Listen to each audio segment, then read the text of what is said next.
நடிகை கமலா காமேஷ் உயிரிழந்ததாக வெளியான தகவலை தொடர்ந்து அவருடைய மகள் உமா ரியாஸ் கான் இந்த தகவலை மறுத்துள்ளார்.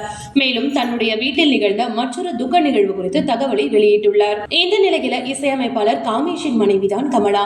இதுவரை சுமார் 450க்கும் மேற்பட்ட பல படங்களில் குணச்சித்திர வேடத்தில் நடித்து பிரபலமானவர். 1971ஆம் ஆண்டு வெளியான குடிசை என்கிற திரைப்படத்தில் கதாநாயகியாக அறிமுகமான கமலா காமேஷ் அலைகள் ஓய்வதில்லை திரைப்படத்தில் நடிகர் கார்த்திக்கு அம்மாவாக நடித்தார். பின்னர் குடும்பம் ஒரு கதம்பம் திரைப்படத்தில் இவர் ஏற்று நடித்த லட்சுமி அம்மாள் கதாபாத்திரத்திற்கு நல்ல வரவேற்பு கிடைத்தது. தொடர்ந்து அம்மா கதாபாத்திரங்களே கிடைத்ததால் அதே போன்ற வேடங்களையே தேர்வு செய்து நடித்தார். இந்த நிலையில தமிழ் மட்டுமின்றி கன்னடம், மலையாளம், தெலுங்கு உள்ளிட்ட மொழிகளிலும் நடித்துள்ள கமலா காமேஷ் மாங்கல்யம், ஆனந்த பவன் போன்ற தொலைக்காட்சி தொடர்களிலும் நடித்துள்ளார். இவரை தொடர்ந்து இவருடைய மகள் உமாவும் தமிழ் சினிமாவில் நடிகையாக அறியப்பட்டார்.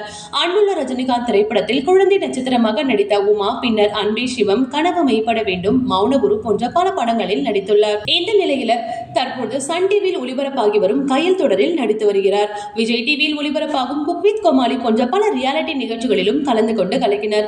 இந்த நிலையில் நடிகை கமலா காமேஷ் தன்னுடைய 72 வயதில் காலமானதாக ஒரு தகவல் சமூக வலைதளத்தில் பரவியது. ஆனால் இந்த தகவல் உண்மையில்லை என்பதை கமலா காமேஷின் மகள் உமா தெளிவுபடுத்தியுள்ளார்.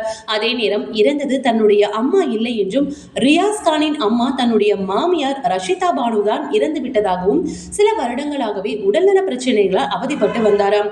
அவருக்கு வயது 72 என தெரிவித்துள்ளார். இதன் மூலம் கமலா காமேஷ் இருந்ததாக வெளியான தகவல் வதந்தி என்று தெரிய வந்துள்ளது.